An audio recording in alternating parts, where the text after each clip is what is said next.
Introvert എന്നൊരു term negative quality ആയിട്ട് കാണുന്ന അല്ലെങ്കിൽ സ്വയം വിചാരിക്കുന്ന കുറച്ച് പേർക്കുള്ളതാണ് ഈ വീഡിയോ. ഫസ്റ്റ്ലി എന്താണ് ഇൻട്രോവേർഷൻ? ഇൻട്രോവേർഷൻ എന്നതൊരു പേഴ്സണാലിറ്റി ട്രേറ്റ് ആണ്. അതുകൊണ്ട് തന്നെ അത് കംപ്ലീറ്റ്ലി ചേഞ്ച് ചെയ്യാനായി സാധിക്കില്ല. ആൻഡ് അത് ചേഞ്ച് ചെയ്യേണ്ട ആവശ്യമുണ്ടോ? നോ. വൈ? ബിക്കോസ് എക്സ്ട്രോവേർട്ടിനുള്ളതുപോലെ തന്നെ ഇൻട്രോവേർട്സിനും അവരുടേതായ സ്ട്രെങ്ത്തുകളുണ്ട്. സ്റ്റഡീസ് പ്രകാരം ഇൻട്രോവേർട്സിന്റെ പ്രീ ഫ്രണ്ടൽ കോർട്ടെക്സിലെ ആക്ടിവിറ്റീസ് കൂടുതലാണ്. അതായത് ബുദ്ധിമുട്ടുള്ള കാര്യത്തെപ്പറ്റി കൂടുതൽ തിങ്ക് ചെയ്യാനും പ്ലാൻ ചെയ്യാനും സാധിക്കുന്നത് ഇവർക്കാണ്.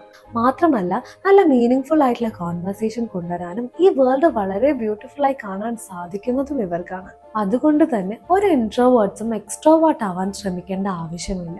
ഇത് കേൾക്കുന്ന പല ആളുകൾക്കും ഇതിനോട് യോജിക്കാനായി സാധിക്കില്ല.